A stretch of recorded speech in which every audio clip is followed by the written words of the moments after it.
Hospital da Asa Norte. Quando aceitei participar do documentário, confesso que não levei a sério.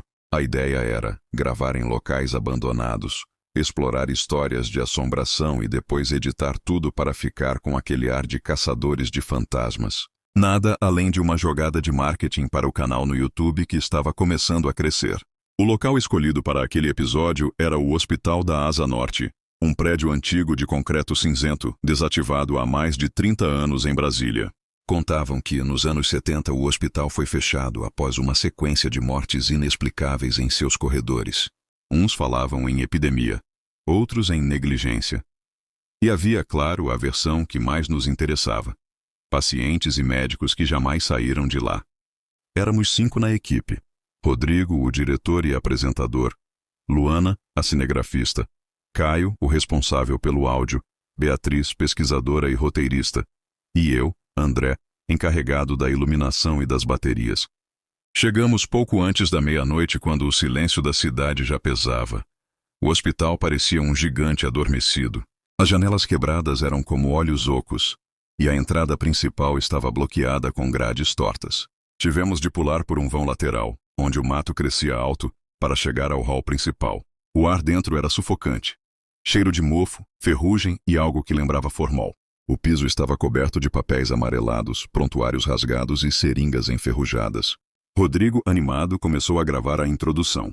Estamos no antigo Hospital da Asa Norte, um dos locais mais assombrados do Distrito Federal. Dizem que à noite é possível ouvir gritos e passos ecoando pelos corredores. Vamos descobrir a verdade. Luana ajeitou a câmera e seguimos pelo primeiro corredor. As paredes descascadas revelavam camadas de tinta, e em alguns pontos ainda havia placas. UTI, silêncio, sala de emergência, ala pediátrica. Logo no início, ouvimos o primeiro sinal de que não estávamos sozinhos. Um estalido metálico ecoou atrás de nós, como se uma maca tivesse sido empurrada. Caio deu uma risada nervosa. Deve ter sido o vento. Mas não havia janelas abertas naquele corredor. Continuamos. No segundo andar, encontramos uma sala de cirurgia, ainda com a mesa no centro, coberta por um lençol preto de poeira. Rodrigo pediu que acendêssemos as lanternas e começou a improvisar. Aqui, médicos e enfermeiros lutavam pela vida dos pacientes, mas dizem que alguns deles nunca saíram desta mesa.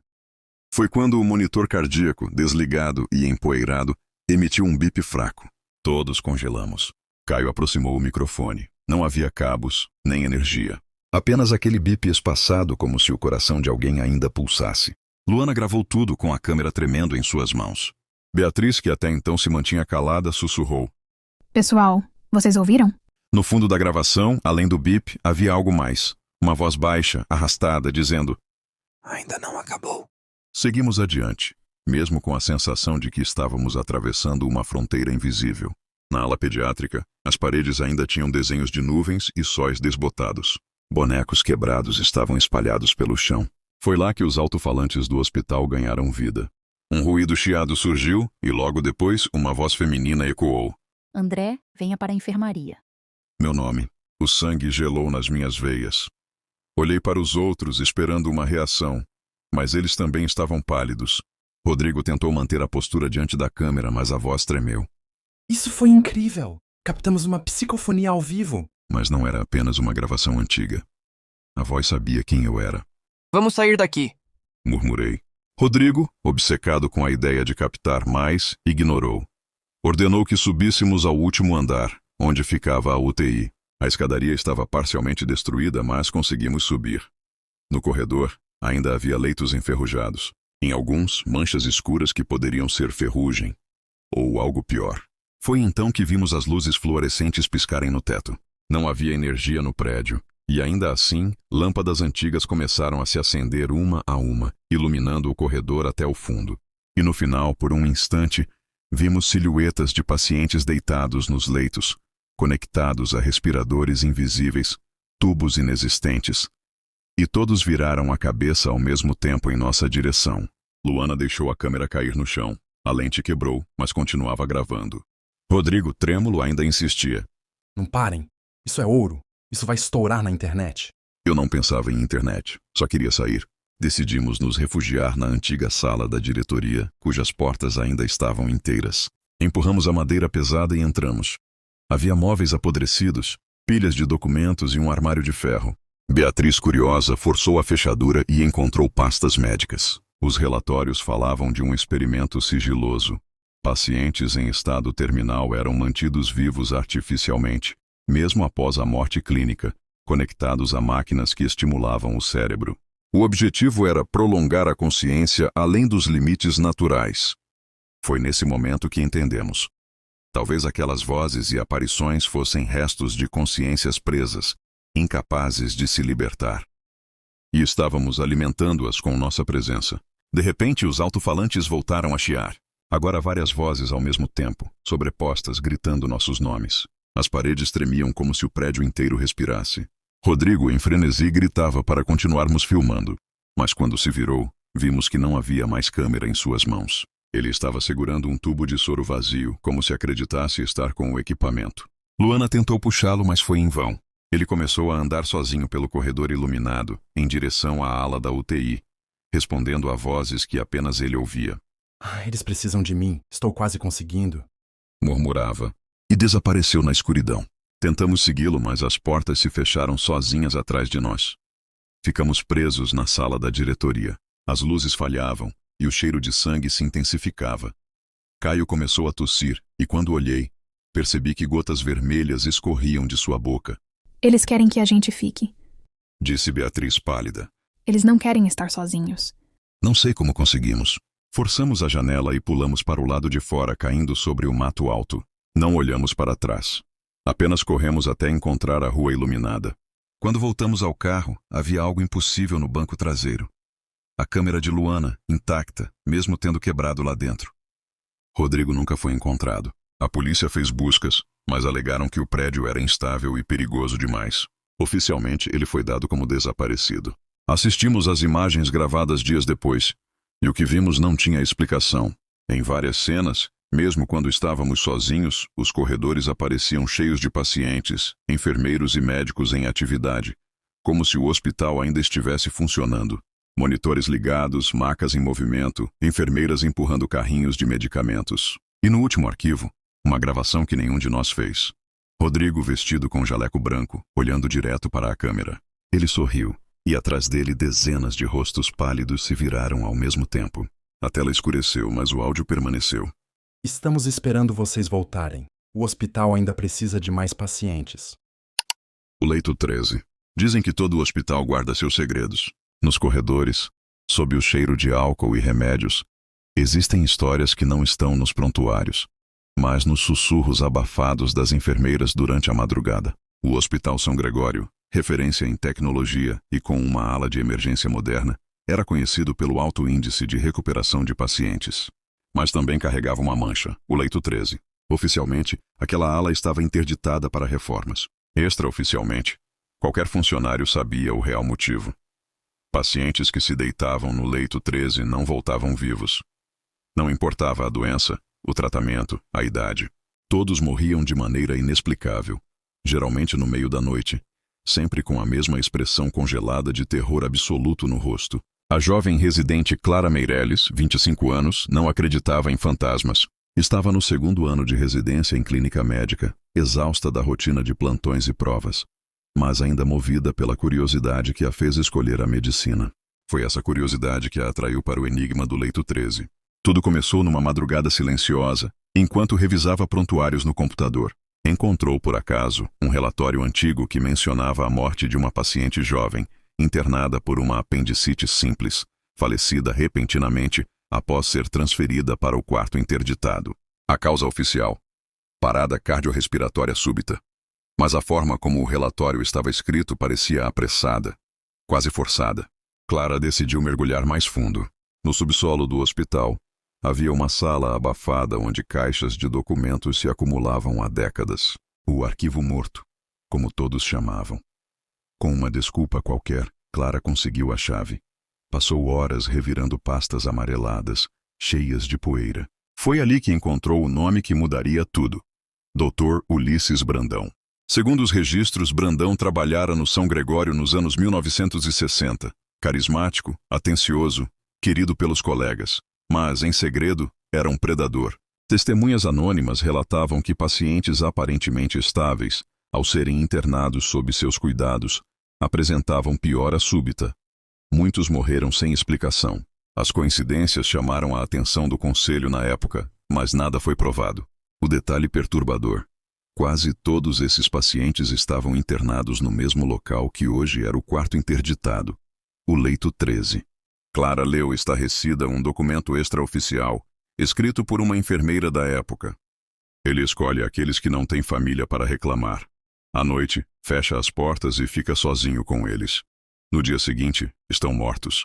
Sempre com o olhar vazio, como se tivessem visto o próprio inferno.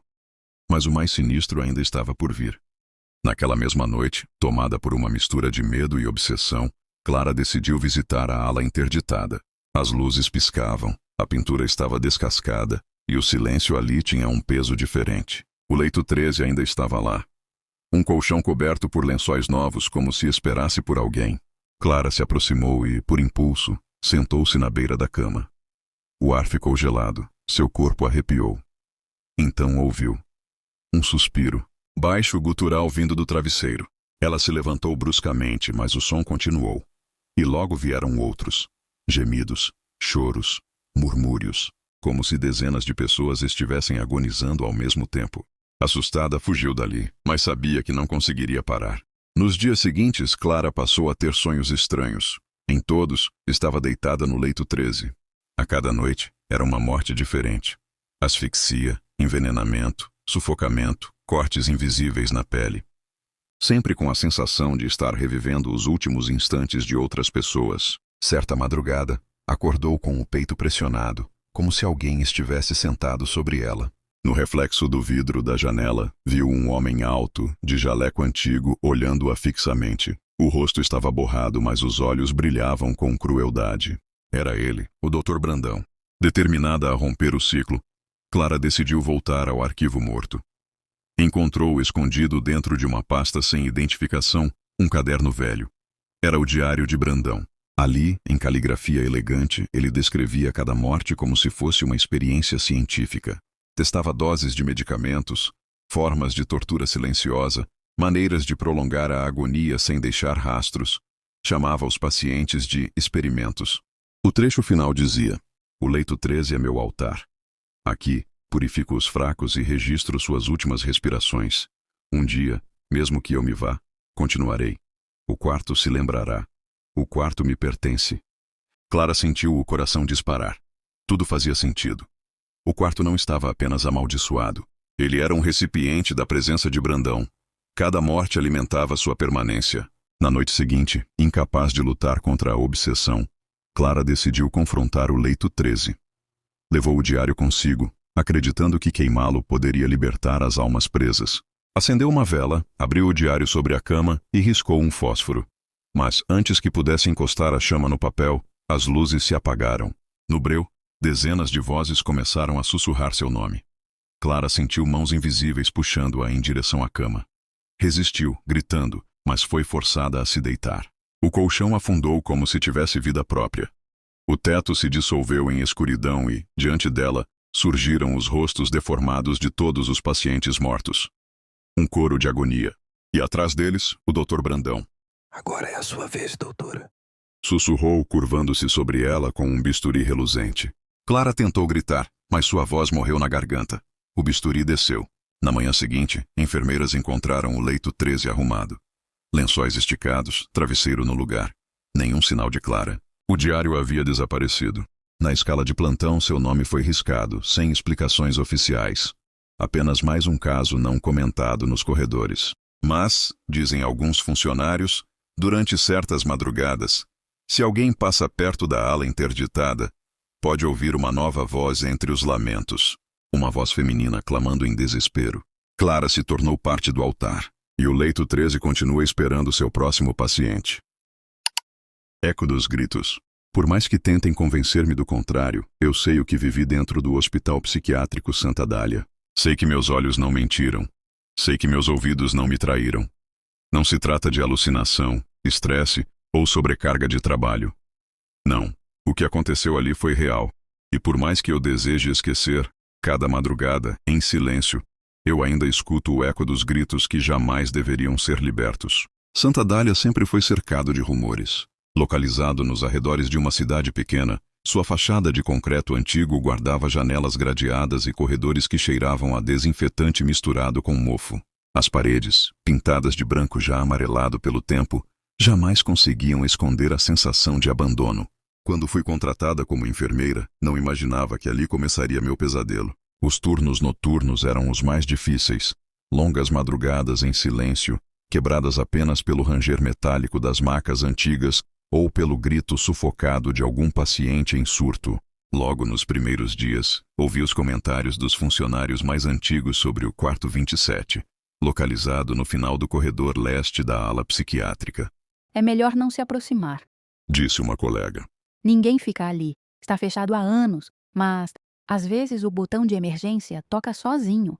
Pensei que fosse apenas superstição, uma história para assustar novatos. Mas, na minha terceira madrugada, ouvi pela primeira vez o alarme estridente vindo daquele quarto vazio. Era sempre no mesmo horário, por volta das 3 da manhã. O som metálico ecoava pelo corredor, misturado ao bip incessante do sistema de emergência. Quando eu corria até lá, encontrava o quarto vazio. A cama estava perfeitamente arrumada, os lençóis esticados, sem nenhum sinal de paciente. Na primeira vez, anotei no relatório como falha do sistema. Na segunda, os colegas riram, dizendo que eu logo me acostumaria. Na terceira, o medo começou a tomar conta de mim. Eu juro que ouvi sussurros atrás da porta, palavras emboladas, como se alguém conversasse sozinho. Mas quando abri, o quarto estava deserto. Decidi vigiar em silêncio. Se fosse uma falha, eu descobriria. Se fosse uma brincadeira, pegaria o responsável.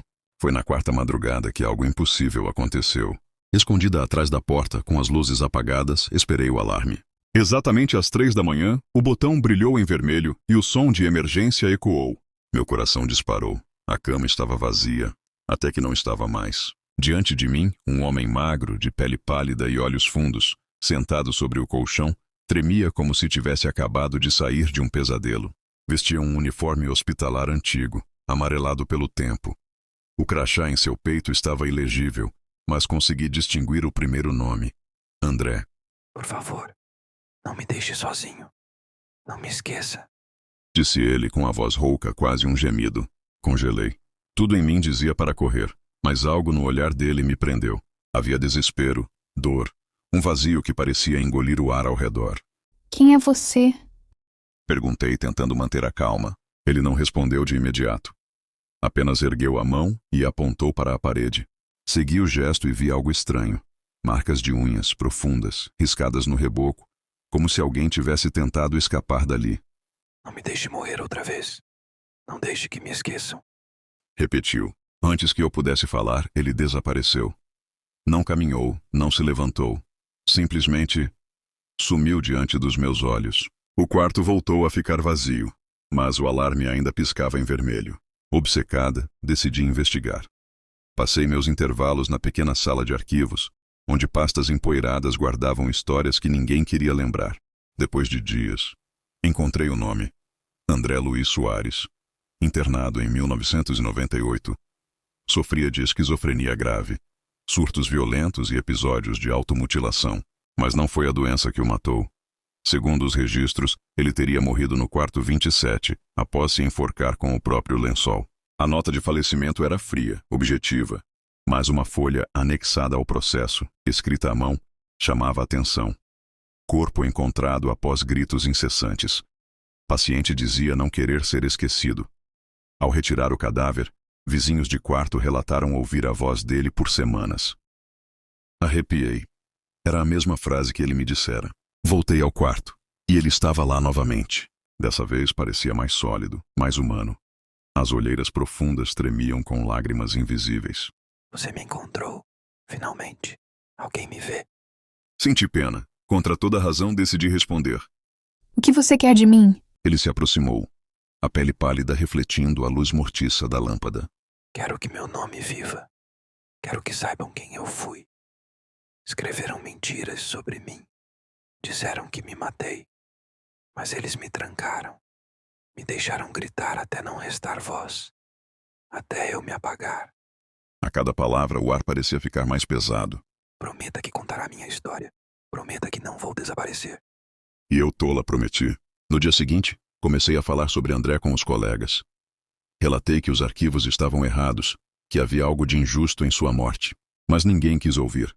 Diziam que eu estava obcecada, que precisava de descanso. Então fiz pior, escrevi sobre ele. Um dossiê completo, relatando sua vida, sua morte e o pedido que me fizera. Imprimi cópias e espalhei no hospital para que todos soubessem. Naquela noite, quando voltei ao quarto 27, André me esperava. Mas havia algo diferente. O desespero em seus olhos dera lugar a um sorriso deformado. Você cumpriu, Helena. Você me libertou. Antes que eu pudesse reagir, o ar se partiu em gritos. Dezenas de vozes, surgindo das paredes, do teto, do chão. Rostos pálidos começaram a se formar no reboco. Mãos surgiram de dentro das marcas antigas. André não era a vítima. Ele era o eco. E ao dar voz ao seu nome, eu abrira a porta para todos os outros. Nós nunca fomos esquecidos. Agora seremos lembrados por você. As vozes sussurravam em uníssono. Senti mãos frias me agarrarem, puxando-me para a parede. Gritei, mas o som morreu na garganta. Vi olhos surgirem por toda parte, refletindo minha imagem em 1000 fragmentos. Consegui escapar naquela madrugada. Ou acho que consegui. Quando acordei, estava caída no corredor, longe do quarto. Mas desde então, nunca mais tive paz. Fui afastada do hospital por instabilidade emocional. Hoje vivo em outra cidade. Tento recomeçar, mas não adianta. Às 3 da manhã, sempre acordo com o mesmo som. O bip do botão de emergência, o alarme estridente. E no escuro do meu quarto vejo sombras no canto, todas murmurando. Não nos esqueça. Por mais que tente, sei que cumpri a promessa errada. Ao dar voz ao esquecido, libertei todos os gritos soterrados em Santa Dália. E eles não vão parar, porque agora o eco dos gritos vive em mim. As crianças do subsolo. O Hospital Infantil Santa Áurea foi fechado no fim dos anos 1970, depois de anos de denúncias sobre negligência médica, desaparecimento de prontuários e mortes de crianças nunca totalmente explicadas. Durante décadas, o prédio permaneceu intocado, sua fachada descascada e janelas quebradas se transformando em um marco sombrio no bairro. Em 2023, a prefeitura anunciou a reabertura do espaço, agora remodelado para se tornar um centro cultural. O projeto previa salas de teatro, biblioteca, estúdios de música e oficinas. Era um esforço para apagar o passado doloroso e dar nova vida ao prédio. As reformas começaram em março. Os primeiros operários, no entanto, logo começaram a reclamar. Alguns disseram que ouviam passos leves correndo pelos corredores do segundo andar, mesmo quando estavam sozinhos. Outros afirmavam escutar risadinhas infantis como se estivessem escondidos atrás das portas. No início, as histórias foram tratadas como fruto da imaginação. Mas em pouco tempo, a obra começou a atrasar. Ferramentas desapareciam, fios recém-instalados eram cortados, e até mesmo sacos de cimento amanheciam rasgados, espalhando pó branco pelo chão como se alguém tivesse brincado de desenhar formas infantis nele. Foi aí que entrou em cena Roberto, engenheiro civil de 35 anos, contratado para supervisionar a reforma. Conhecido por seu ceticismo ferrenho, ele nunca teve paciência para histórias de fantasmas. Espíritos de crianças? Riu, quando um pedreiro contou o que tinha visto. Isso aqui é só um prédio velho. Vazamentos, rangidos, eco. É psicológico. Roberto assumiu a obra com determinação de provar que nada de anormal estava acontecendo. Mas conforme os dias passavam, ele começou a notar pequenas coisas. Na primeira semana, estava no antigo refeitório quando ouviu o barulho de bolinhas de gude rolando pelo chão. O som era claro, ritmado. Seguiu até o fim do corredor, mas não havia nada. Apenas poeira e restos de azulejos quebrados. No segundo dia, enquanto verificava os andares superiores, encontrou uma parede riscada com desenhos infantis. Bonecos de palito, casas, sóis sorridentes. Mas o estranho é que no dia anterior, aquela parede havia sido recém-pintada pelos trabalhadores. Na terceira noite, ao revisar plantas no escritório improvisado, ouviu a voz suave de uma menina cantando uma cantiga de roda. A melodia vinha das escadas que levavam ao subsolo. Quando desceu para verificar, encontrou apenas escuridão e o cheiro forte de mofo. Apesar de tudo, Roberto se mantinha firme na sua crença. Tudo podia ser explicado racionalmente, até que ele encontrou a porta trancada no subsolo. Os projetos oficiais do hospital não mostravam aquela parte. A porta era de metal pesado escondida atrás de armários enferrujados. Parecia não ter sido aberta em décadas. Curioso, Roberto mandou arrombá-la. Atrás dela revelou-se um corredor estreito iluminado apenas pela lanterna do engenheiro. As paredes estavam cobertas por azulejos brancos manchados e havia marcas de pequenas mãos gravadas na sujeira. O ar era denso, úmido, carregado de um silêncio opressor. No fim do corredor, uma fileira de portas menores. Ao empurrar a primeira, Roberto sentiu o coração acelerar. A sala lembrava um consultório médico, mas em estado deplorável. Havia macas enferrujadas, frascos de vidro ainda com líquidos turvos, seringas enferrujadas jogadas no chão. Em um canto, um pequeno armário continha arquivos amarelados. Ele os abriu, e foi aí que descobriu. Eram prontuários infantis. Todos os pacientes tinham entre 5 e 12 anos, mas os relatórios descreviam não tratamentos, e sim experimentos. Testes com medicamentos não autorizados, procedimentos dolorosos, injeções repetidas. Muitos registros terminavam com a mesma palavra: óbito. Roberto sentiu o estômago revirar. Até então pensava que as histórias sobre o hospital eram apenas lendas urbanas, mas ali estava a prova de que crianças haviam sido usadas como cobaias. Ao virar a página de um dos arquivos, uma gota caiu no papel. Não era água, era sangue. Levantando os olhos, viu que havia marcas recentes no teto, como se pequenas mãos ensanguentadas estivessem presas ali, tentando sair. Foi então que ouviu um riso, baixo, abafado, mas inconfundível, e logo outro, e mais outro, até que o corredor inteiro se encheu com risadas infantis, vindo de todas as direções. Na noite seguinte, Roberto decidiu voltar sozinho. Com sua lanterna e um gravador de áudio, queria registrar o que havia encontrado para denunciar às autoridades. Mas, ao descer as escadas, percebeu que não estava sozinho. No meio do corredor havia uma menina. Vestia um avental hospitalar rasgado e segurava um ursinho de pelúcia faltando um olho. Sua pele era pálida, quase transparente, e seus olhos escuros refletiam a luz da lanterna. Você vai brincar com a gente? Perguntou, com um sorriso que parecia mais uma ameaça do que um convite. Antes que ele respondesse, a menina se virou e correu para dentro de uma das salas. Roberto, hesitante, a seguiu. A sala estava vazia, mas as paredes estavam cobertas por desenhos feitos com algo que não parecia tinta.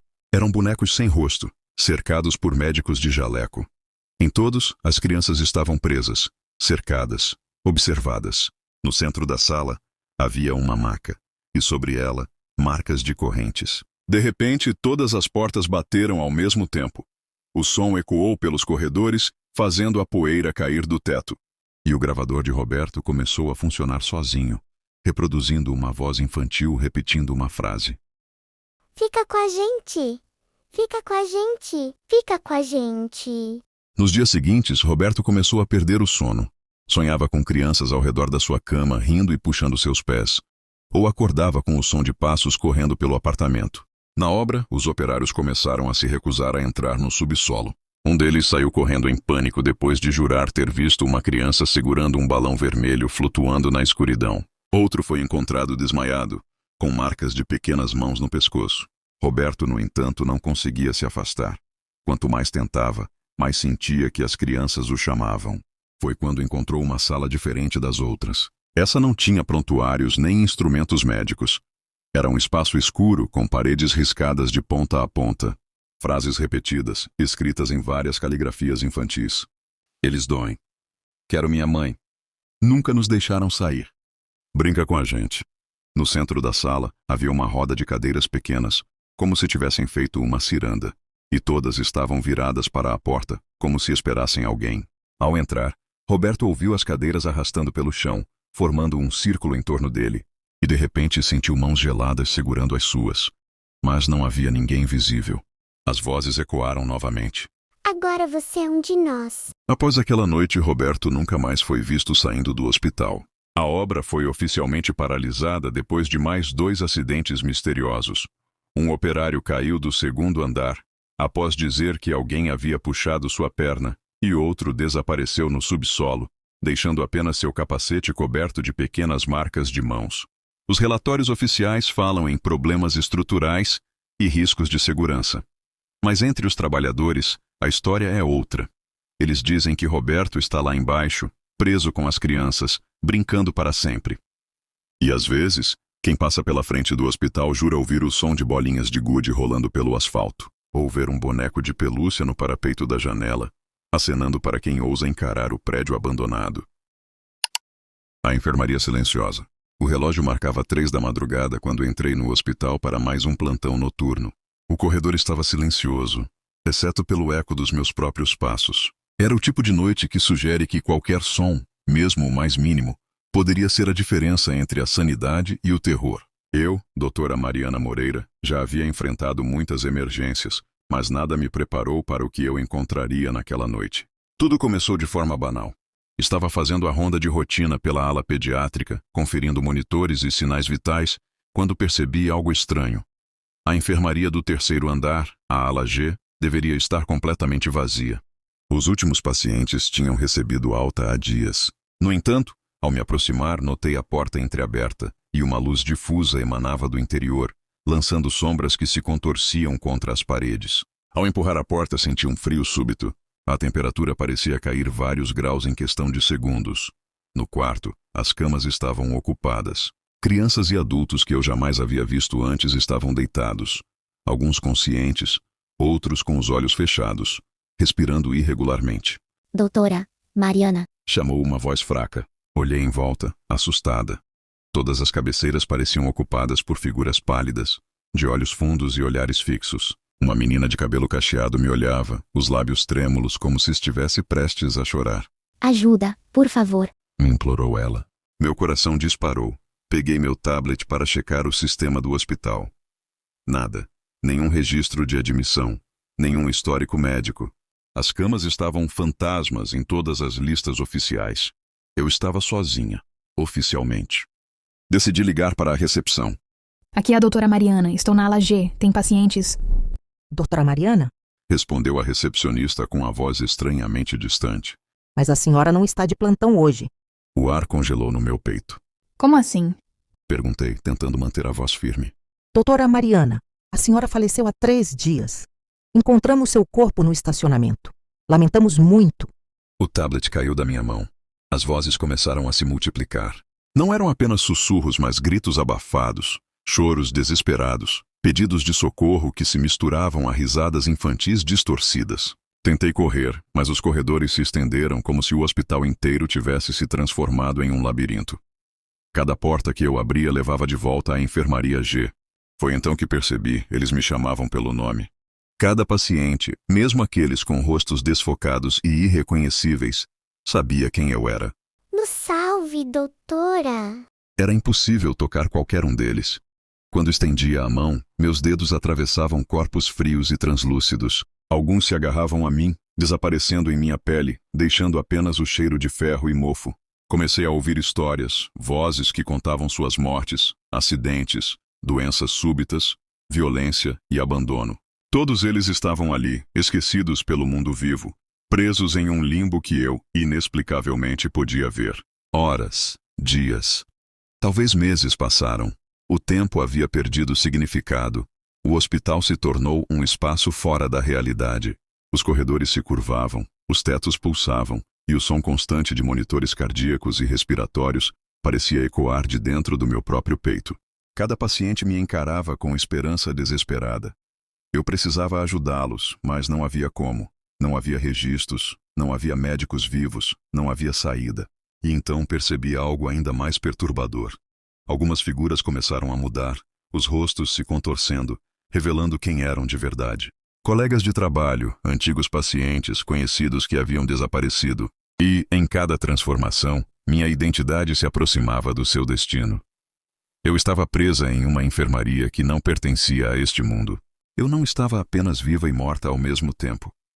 Eu era agora parte da ala G, destinada a permanecer entre aqueles que ninguém poderia mais salvar. Os dias se misturavam em uma sequência interminável de terror. Cada noite, novos pacientes surgiam, cada um mais desesperado que o outro. Alguns sussurravam seus nomes para mim, implorando para que eu lembrasse de suas famílias, de suas vidas, de quem eram antes de desaparecerem. Outros permaneciam em silêncio, apenas olhando, como se já tivessem aceitado o destino de estarem presos ali. O hospital começou a se transformar diante dos meus olhos. Paredes que antes eram brancas agora se tornavam cinzentas, rachadas, cobertas por manchas que lembravam sangue seco. O chão rangia como madeira velha, mesmo sendo revestido de porcelanato. Portas surgiam e desapareciam sem aviso, algumas levando a salas completamente novas, outras de volta à ala G. E sempre, em cada canto, estavam eles, os pacientes, me chamando, esperando. Um dia, se ainda se podia contar dias, decidi seguir um corredor que nunca tinha visto antes. Ele se estendia em direção a uma porta enorme, negra, sem maçaneta. A voz da menina de cabelo cacheado me chamou. Fica com a gente. Mas algo dentro de mim me empurrou para a frente. Ao abrir a porta, fui atingida por uma onda de imagens e memórias. Vi acidentes, mortes, hospitalizações, gritos e risadas distorcidas.